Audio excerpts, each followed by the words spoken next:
That was a turning point in my life.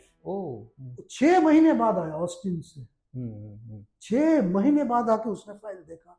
वो time लगता था, वो दिन भर देख लेते थे या आधा आधा दिन करके देखते थे। वो देखेंगे जरूर, बिकॉज ही से आई मस्ट नो कि मैं जब 6 महीना था नहीं देश में, कौन क्या लिखा मीडिया के बारे में, भले ही वो पूरा पढ़ता नहीं था, मेरा नाम देख के पढ़ लिया, वो फट से टंग बजाया। मैं तो तब 26 साल का, वो 60-62-63 साल का होगा। He was a veteran of veteran that time.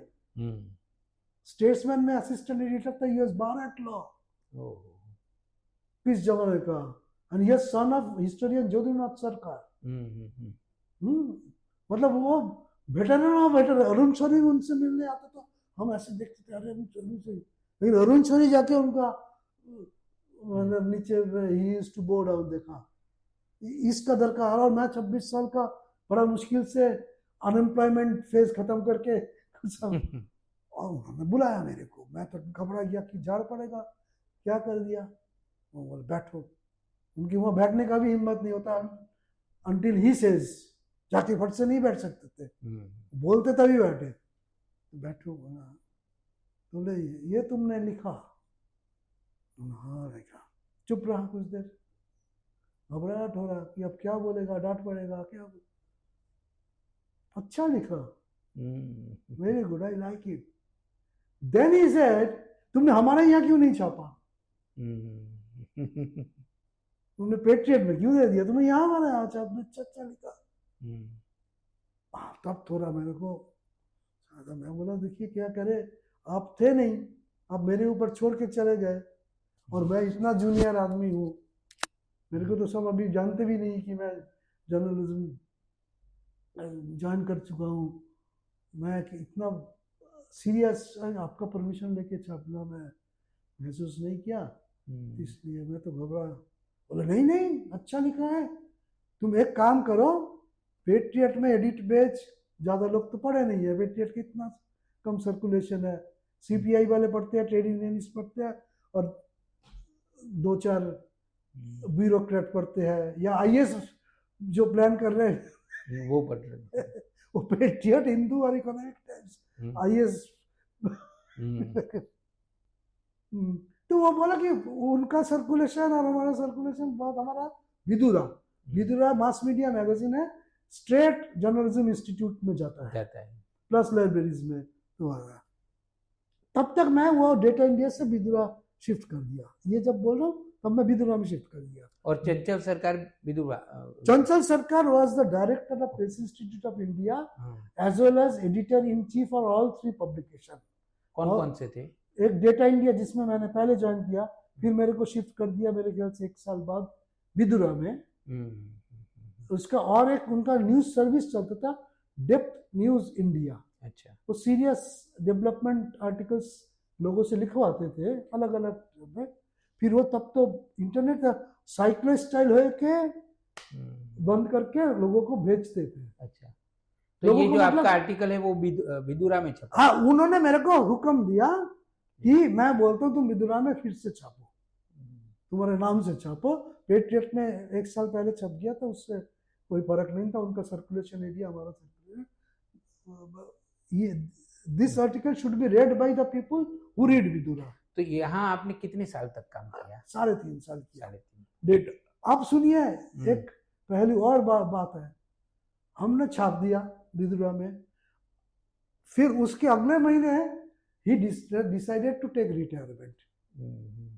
Retirement लेके वो घर चले गया कि बहुत हो गया, अब घर बैठा हूँ।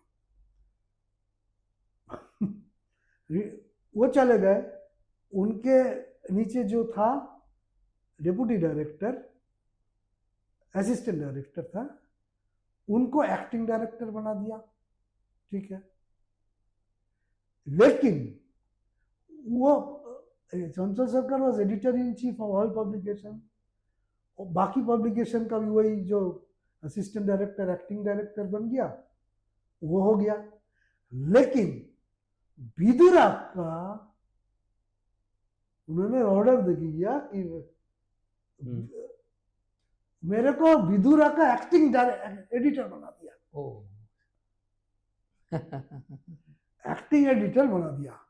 उससे पहले नाम था उनका एडिटर इन चीफ चंचल सरकार, बस उनका नाम था। और वो नाम हटके मेरा हो गया एक्टिंग एडिटर रथिन दास। कहाँ चंचल सरकार कहाँ है? जब तक ये छप के आया चंचल सरकार घर चले गए। ये एक्टिंग एडिटर बन गया। तब आपकी उम्र कितनी थी तब? 81, मतलब 27 साल। तो क्या हुआ, अब तो छप गया। ये मैं कल ही इसका मैं फोटो स्टाइल आपको दिखा सकता हूँ। हाँ है मेरे पे, कल ही मैं ढूंढ के फोटो निकाला तो छप गया। और ये अब क्या हुआ रमेश भाई, डेस्टिनी भी क्या है, उसमें मैं लिखा था ये सब। हाँ, इमरजेंसी के बाद जो लोग नॉन गवर्नमेंट जॉब में आ गए, कोई एनजीओ बन गया, कोई जर्नलिज्म में जो जा पाए दे आर लकी। कई लोग जिनके खिलाफ पुलिस में एफआईआर था, एक्टिविटी, जर्नलिज्म में भी नहीं जा पाए, कुछ लोग एनजीओ में चले गए। लेकिन कुछ लोग खैर बेकार में घबराए हुए थे कि मेरे से बहुत ज्यादा जो एक्टिविस्ट था, एक कैलकाटा से आया था प्रेसिडेंसी कॉलेज से, उसको गवर्नमेंट जॉब मिल गया। एंड बिकॉज ऑफ हिम मेरे पीछे पुलिस लगता था। ही डिड एमए इकोनॉमिक्स, अच्छा स्टूडेंट तो मेरे से काफी काफी काफी अच्छा था। वो इंडियन इंफॉर्मेशन सर्विस में ज्वाइन किया, प्लानिंग कमीशन में लग गया। अब ही इज डेड। हाँ, इसका मतलब जो लोग घबराए हुए थे कि पुलिस रिकॉर्ड में नाम है इसलिए सरकारी नौकरी नहीं मिली, ऐसा भी नहीं था। शायद राय नाम था ही नहीं। कई लोगों को ना, वही दिस इज वन एग्जाम्पल कि जिसके वजह से मेरे पीछे पुलिस घूमता था, उसी को प्लानिंग कमीशन में नौकरी मिल गया, उसी को ऑल इंडिया रेडियो में डेपुटेशन मिल गया। ऑफ कोर्स ही क्वालिफाइड, मतलब उतना पुलिस रिकॉर्ड में घबराने का नहीं था ये।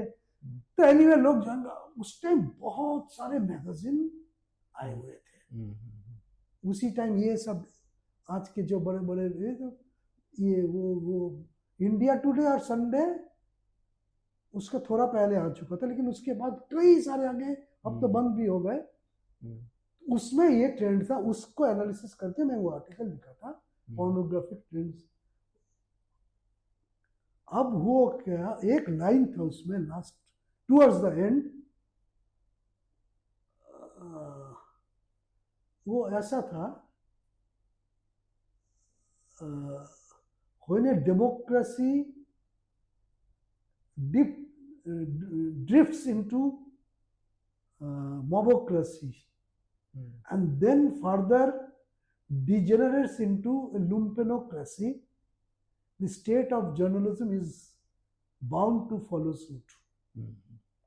ये लाइन कोट हो गया इंडिया टुडे में।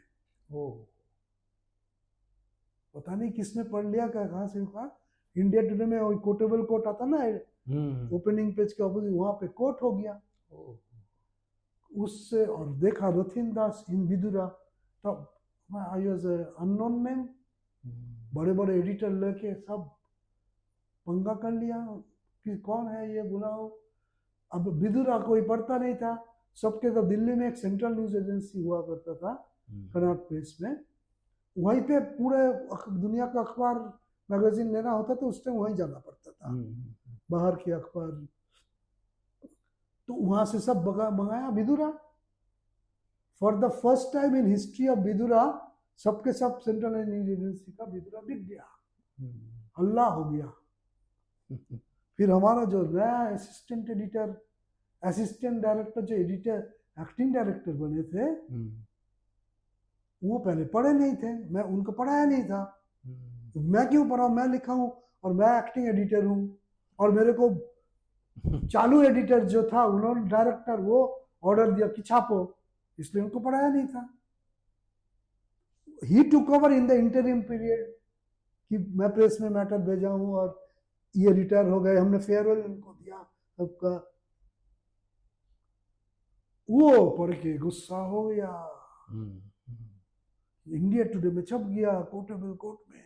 फिर वो मंगाया कि देखो तो क्या, वो पूरा भर के। Now he calls me,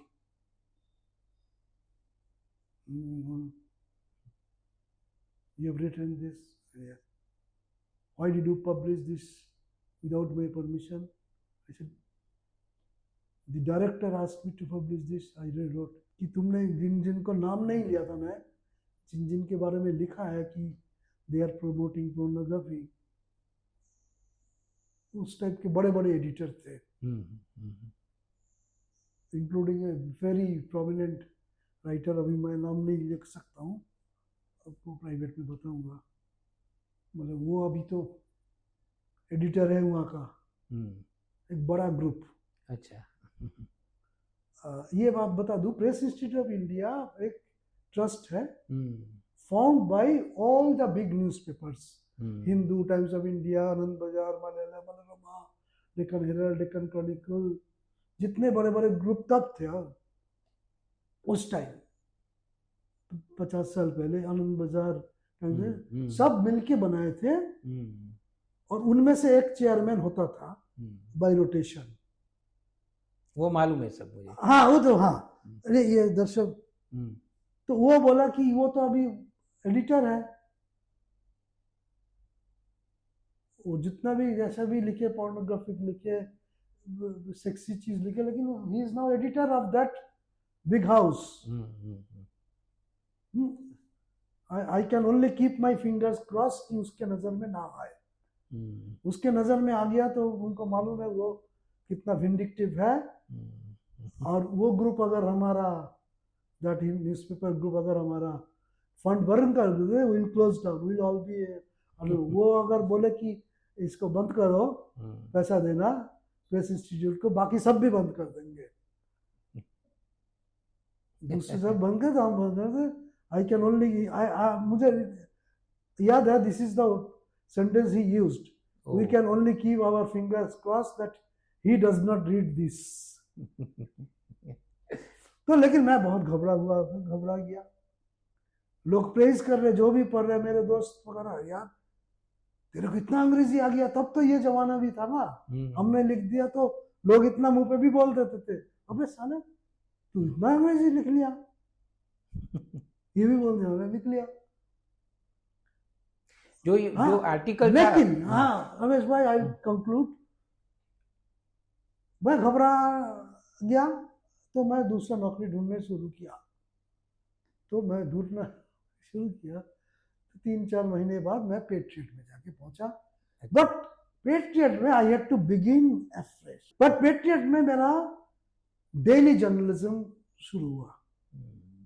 this is my story. मैं आपसे ये पूछना चाहता हूँ कि जो ये आर्टिकल इतना, जिसकी काफी चर्चा हुई, हाँ, और उनमें से एक कोट इंडिया टुडे ने भी, वो तो बहुत बड़ी बात, हाँ, और आपके डायरेक्टर चंचल सरकार ने कहा कि ये आर्टिकल तो विदुरा में छपेगा ही। हाँ, छपना चाहिए। मैं आपसे ये पूछना चाहता हूँ कि ये जो आर्टिकल था उसमें आपने कौन सी बात कही थी, संक्षिप्त में बताइए कि आपका तब क्या कहना था कि जो जर्नलिज्म का प्रवाह है वो कुछ चेंज हो रहा है, वो आपने कहा हाँ, था? ये आप क्या कीजिए, ये इमरजेंसी के ठीक बाद की बात है। So the time period of the article मैंने लिखा था 1980 में, लेकिन 78, 79, 80 में जो ट्रेंड था, आपको मैं अभी कहा ना, इमरजेंसी खत्म होने के बाद ही there is an explosion of new magazines, everybody, जो भी कुछ एक्टिविस्ट था कॉलेज में,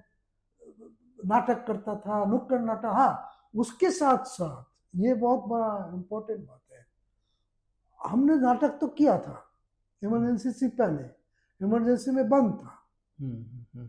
इमरजेंसी के दौरान भी 2-4 लोग कोशिश किया था कि ऐसा नाटक करे, बिल्कुल नो पॉलिटिकल ओवरटोन ऐसा करे, लेकिन हो नहीं पाया था। कॉलेज से निकल चुके थे हम लोग, दिल्ली में एक बस पास मिलता था स्टूडेंट को, अच्छा, बहुत सस्ते में। तो कॉलेज खत्म हो गया तो वो बस पास नहीं था, तो रिहर्सल में जाने का बस का किराया नहीं होता था, और बेमतलब का नौकरी नहीं है, स्टूडेंट भी नहीं है, घर वाले पैसे क्यों दे हर रोज वो निकलने का, तो ये भी था, तो वो हो नहीं पाया। इमरजेंसी खत्म होने के बाद हमने वो नाटक रिवाइव किया, और तब तक हॉल्स के किराया बढ़ चुके थे, हर चीज के पैसा, ये वो, टीवी का दौर शुरू हो गया, दूरदर्शन में लोग जा रहे थे नाटक वाले, स्टेज किराया करके नाटक करना मुमकिन नहीं दिखा। तब हमने, जैसे बोलते ना, necessity is the mother of invention, तो हमने स्ट्रीट थिएटर शुरू किया। हाँ, वो, और उसमें आपने, वो एक another turning point of my life, not only my life, life of many people of उस दौर के। अच्छा, वो स्ट्रीट थिएटर और मेरा जर्नलिज्म बिल्कुल कोइंसाइड कर गया। पिछले कई साल पहले तक मैं, लोग कोई नया मुलाकात हुआ तो पूछते कि दादा आपने जर्नलिज्म कहाँ पे किया, तो मैं बड़ा गर्व से कह देता था, मैं रास्ते में। कहाँ से जर्नलिज्म सीखा, तो मैं बोलता रास्ते में। बोले रास्ते में? बोला हाँ रास्ते में, फ्रॉम स्ट्रीट थिएटर। मजाक में बोलता था, लेकिन 20 साल बाद अभी देख रहा हूँ, I was absolutely correct. Street theatre मेरे को जितना जर्नलिज्म सिखाया, किसी कॉलेज नहीं सिखा सकता। आज के देख मैं ठोक के बोल सकता। स्ट्रीट थिएटर आपने कितने साल तक किया? स्ट्रीट थिएटर का साल अगर हिसाब करें तो वो इमरजेंसी के बाद सबको सेटल होने में सब बिखरे हुए थे। कोई गढ़वाल में नौकरी करता था, कोई नौकरी नहीं करता था। हम समटाइम लेट 78 हो गया था जब हमने फिर से शुरू, इमीडिएटली 77 में कर नहीं पाए। अच्छा, और कहाँ तक शुरू रखा आपने? 78 से लेके स्ट्रीट थिएटर तो अभी चालू हुआ, लेकिन मेरा स्ट्रीट थिएटर का इन्वॉल्वमेंट खत्म हुआ जब मैं पेट्रियट में चला गया, क्योंकि वो नाइट ड्यूटी शुरू हो गया, इवनिंग ड्यूटी डेस्क में गया था ना। That was my entry into daily journalism. यहाँ पे आई वाज एंजॉयिंग, क्योंकि Vidura is mass magazine, mass media magazine है। इसमें एक तो स्पेशल इशू निकाला था, जितने फोक फॉर्म है इंडिया की, उस पर एक स्पेशल इशू, उसमें मैं स्ट्रीट थिएटर में भी आर्टिकल लिख दिया। अच्छा, उसमें फोटो भी है। मैं फोटोग्राफर भी थे, फोटो भी लेता था, इसलिए वो भी एक साथ हो गया। इसमें आपको याद होगा, गुजरात का एक फॉर्म है भवाई, हाँ, उस पर भी एक आर्टिकल था। उसको जिसने लिखा था, आप जानते हैं, राजीव शाह। राजीव शाह तब दिल्ली में था, उन्होंने लिखा था। मुझे याद है जब मैं पत्रकारिता का स्टूडेंट था गुजरात विद्यापीठ में, अच्छा। और बाद में अध्यापक था, तो हमारी लाइब्रेरी में ये विदुरा नियमित आता था, और मेरा मुझे बहुत पसंद भी आता था। अच्छा। मैं नियमित वो कौन सा साल होगा? 91 से 95 तक। अच्छा, आज तब भी छपता था, अब शायद बंद हो गया। तब मुझे वो वहाँ नियमित आता था, और मैं पसंद भी करता था, देखता भी था। मैं किसी दिन जाऊंगा, जाके वहाँ लाइब्रेरी में रखा होगा, तो आपके भी आर्टिकल होंगे उसमें। हाँ, इसमें ये मैं आपको दिखाऊंगा एक दिन। ये जो इसमें भवाई था, तेरुकुट्टू था, यक्षगाना था, जात्रा था, तो उसमें मैं माइम था, नौटंकी था, बंसी कौल लिखा था। ये स्ट्रीट थिएटर का, मैं बोला दी मॉडर्न फोक फॉर्म। बिल्कुल modern folk form, street theatre का आर्टिकल जो दिया। और ये जो हम गुजराती में उसको शेरी नाटक बोलते हैं। शेरी नाटक, राइट। और वो हमने भी काफी राजीव शाह ने वो भवाई वाला आर्टिकल लिखा था। अब बातें करते राजीव तब पेट्रियट में था, पेट्रियट में नहीं, लिंक में था।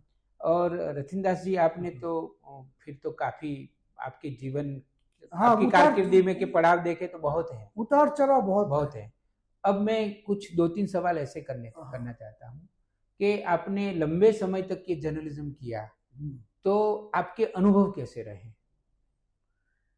अनुभव तो आप 46 साल का अनुभव एक शब्द में कैसे बोले।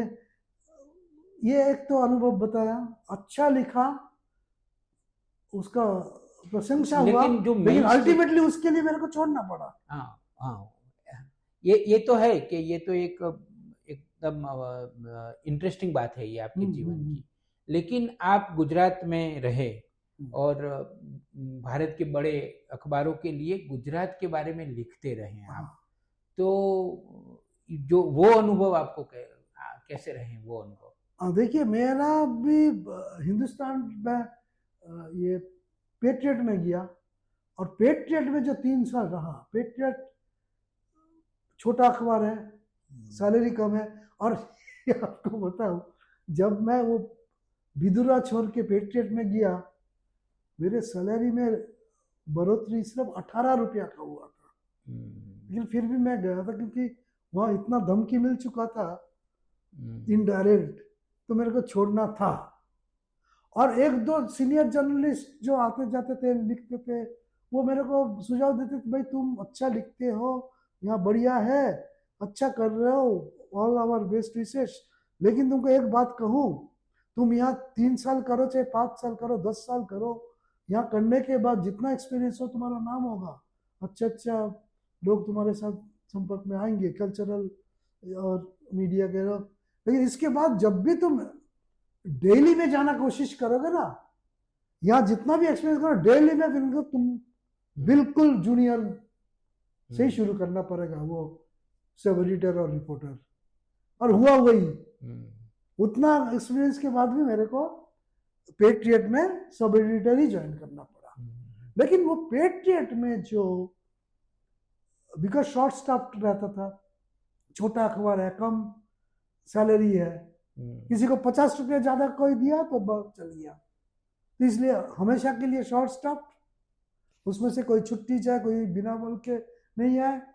कई बार ऐसा हुआ, आप तो जाते हैं पत्रकार डेस्क में, हेवी शिफ्ट होता 3 से 9 दोपहर का, दोपहर से शाम का जो शिफ्ट होता है, सबसे ज्यादा फ्लो उस टाइम, उस शिफ्ट में अकेला होना,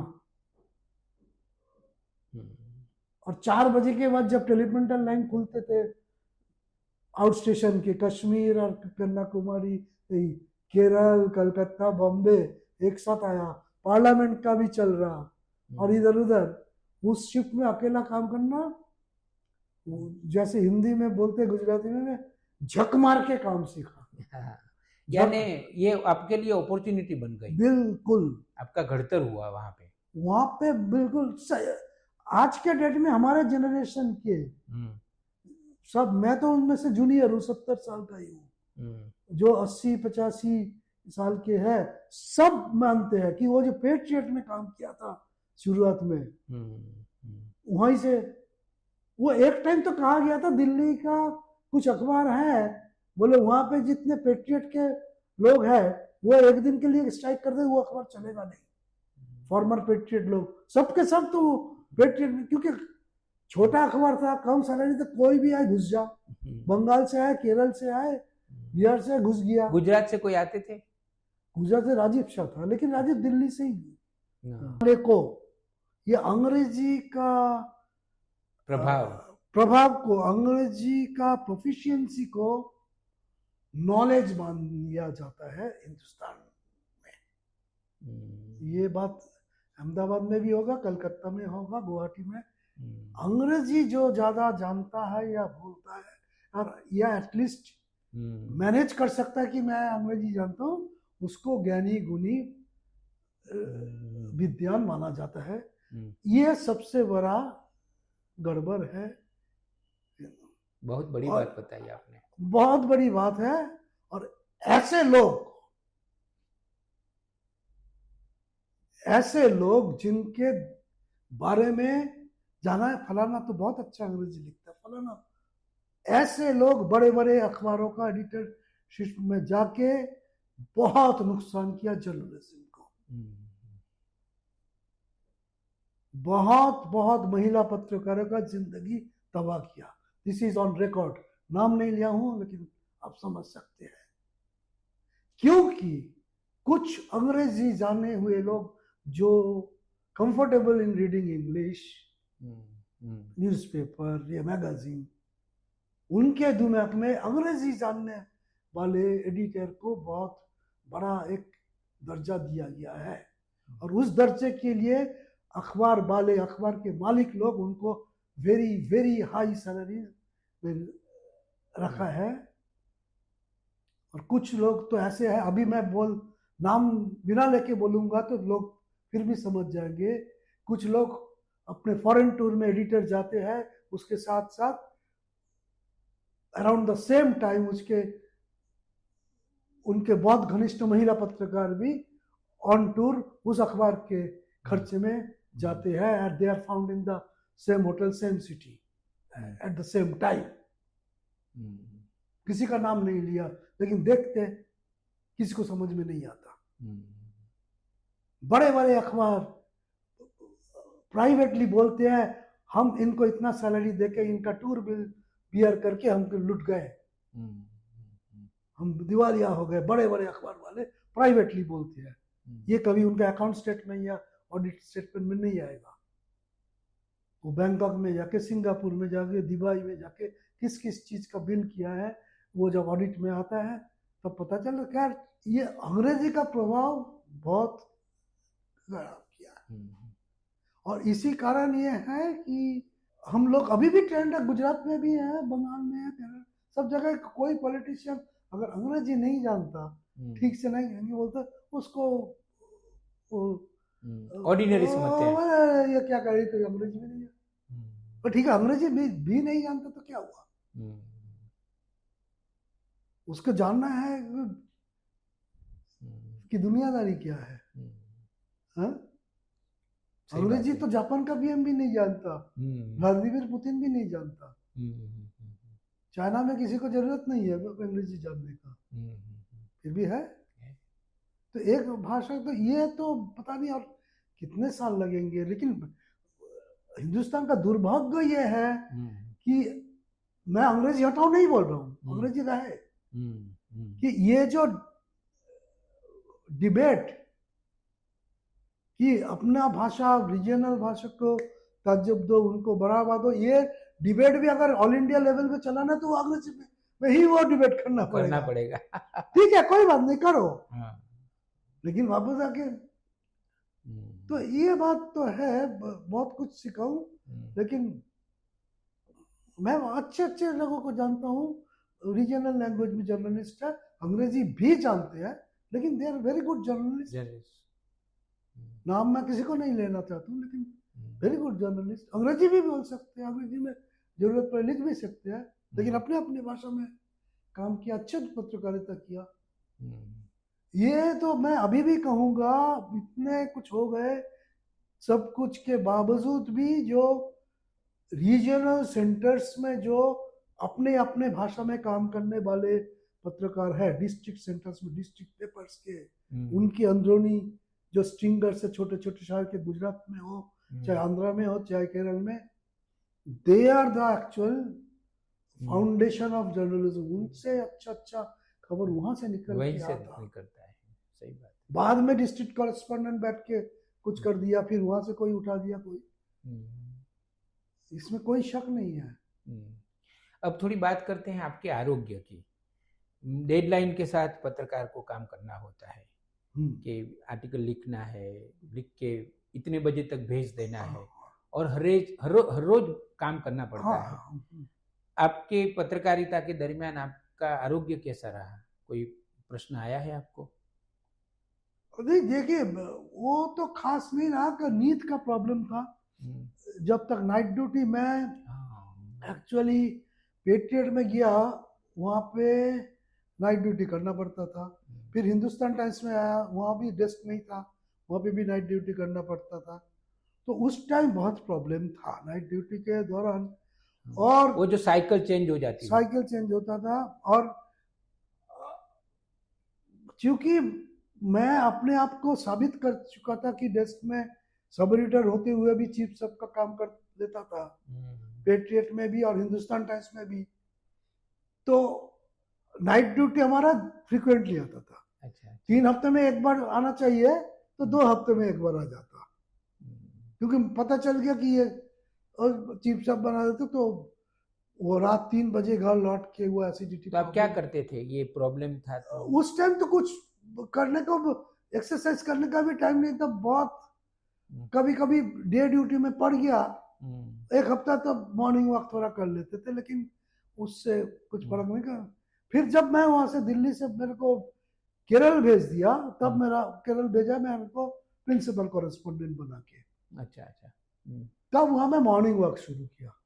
और गुजरात में आने के बाद मेरा स्पॉन्डिलोसिस हो गया था बिकॉज ऑफ कंप्यूटर टेढ़ा रखने से। फिर अच्छा। किसी ने आके बताया कि ऐसा रखो, तो मेरा एक मौसी थी, अच्छा, हु वाज ए मेट्रॉन, नर्स का जो चीफ होते हैं ना, यानी कंप्यूटर की पोजीशन ऐसी थी, गलत गलत थी। हमारा गर्दन ऐसे गिराने का नहीं है, ऐसे गिराने का है। तो मेरा मौसी ने बोला कि इस स्पॉन्डिलोसिस का एकमात्र इलाज है स्विमिंग। तो मैं 51 ईयर का एज में जाके मैं स्विमिंग सीखा, या स्विमिंग पूल में, तब से मैं स्विमिंग। तो ये सब छोटी छोटी बातें हैं, लेकिन कंप्यूटर पे कैसे काम करना, ये सब भी पत्रकारों को ध्यान में रखना चाहिए। हाँ, मैं तो ऐसे रखता हूँ, ऐसे। एक हमारे महेश शाह हुआ करते थे, गुजरात विधानसभा में रिपोर्टिंग करते थे। हाँ हाँ। तो उनका एक हाथ एकदम निर्जीव हो गया था, एक बहुत ही ऐसा हो गया अचानक कि उनका हाथ वैसे जैसे लकड़ी होती है ना, लकड़ी ऐसा हो गया था। अच्छा। तो मालूम ही नहीं पड़ता था कि ऐसा क्यों हुआ। फिर बाबूभाई वासणा वाले आरोग्य मंत्री थे, उन्होंने पूछा कि आजकल आप गुजरात विधानसभा में क्यों नहीं आते हैं। तो बोला मेरा तो ये इतना बड़ा प्रॉब्लम हो गया है, रिपोर्ट करवाता हूँ लेकिन कुछ मालूम ही नहीं पड़ता है कि क्या हुआ है। अच्छा। तो उन्होंने सिविल हॉस्पिटल के बाजू में मणि बहन आयुर्वेदिक हॉस्पिटल है, अच्छा, वहां भेजा उनको। फिर पूछा उन्होंने कि आप कैसे काम करते हैं, कहाँ बैठते हैं। तो गुजरात विधानसभा में वो रिपोर्टिंग करने बैठते थे, वहां पे उनके हाथ पर एसी आता था। अच्छा। और वो इतना ठंडा पवन उनके हाथ के अंदर घुस गया। बाद में तो वो आयुर्वेदिक चिकित्सा की और उनका हाथ अच्छा हुआ। तो पत्रकारों को ये भी ध्यान में रखना चाहिए कि आप जो काम कर रहे हैं ये फिजिकल बातें हैं। बिल्कुल बिल्कुल, ये ध्यान रखना चाहिए। एक लास्ट सवाल अब पूछ लेता हूँ, आपकी जीवन साथी का नाम क्या है? तापसी।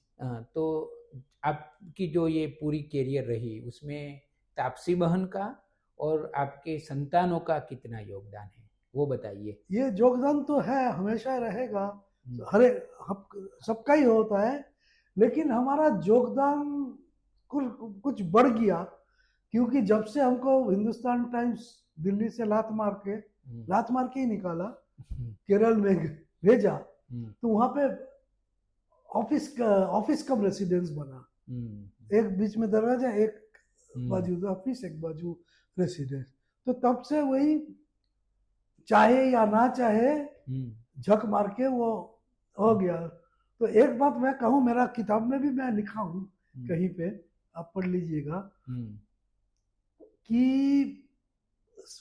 और किसी का तो मुझे मालूम, जो लोग बरसों तक स्टेट कॉरेस्पॉन्डेंट या out station correspondent away from publication centre office come residence में काम किया, उनके घर वाले आधा पत्रकार तो बन ही जाते हैं। अच्छा। ये मैं महसूस किया, क्योंकि मैं एक बार इलेक्शन के दौरान गाड़ी लेके निकला था, तो शायद छुट्टी था, बच्चा छोटा ही था, मैं उनको लेके ही गया, बीवी और बच्चे लड़के को लेके ही चला। तो घूमते घूमते जैसे ही होता कि गुजरात में जैसे होता है कि पत्रकार इलेक्शन टूर में अगर सौराष्ट्र में पहुंचा तो वो रास्ता भूल जाते हैं। रास्ता भूल के रास्ता ढूंढने का तरीका वही है कि वो दे रिसर्फेस इन दीव। रास्ता ढूंढते ढूंढते, I think you know what I mean, Saurashtra रास्ता भूल के पत्रकार दीव पहुंच जाते। तो दीव में एक बार रुक लिया, इलेक्शन दीव में भी था, लोकसभा इलेक्शन था। अच्छा, तो दीव में भी था। तो मैं ऐश कर रहा हूँ, दीव में जो करते हैं लोग वही कर रहा हूँ, खाना वाना खा रहे, बीच में घूम रहे हैं। तो मेरे वाइफ ने मेरे को बोला कि अब बहुत घूम लिया है, अब कुछ काम कर लो, जाओ, लोग कैंडिडेट कौन है, कैसा है, तो जरा पूछ पाछ लो। तो before I got activated, she activated me कि खाना वाना बहुत खा लिया, अब काम भी करो, काम करो लोग।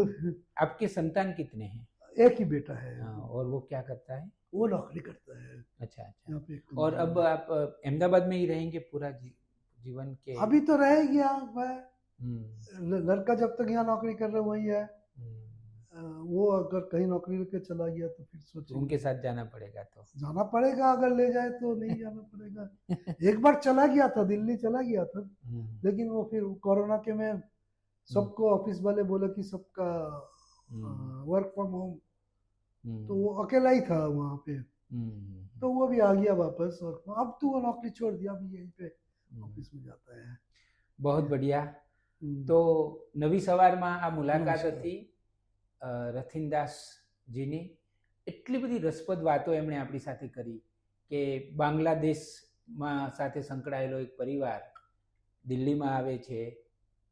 રથીનદાસજીનો દિલ્હીમાં જન્મ થાય છે, ત્યાં એ ભણે છે, નાટકો લખે છે અને બહુ જ ખબર પણ નથી પડતી અને ધીમે ધીમે ધીમે એ પત્રકારત્વમાં જાય છે, પત્રકારત્વ કરે છે.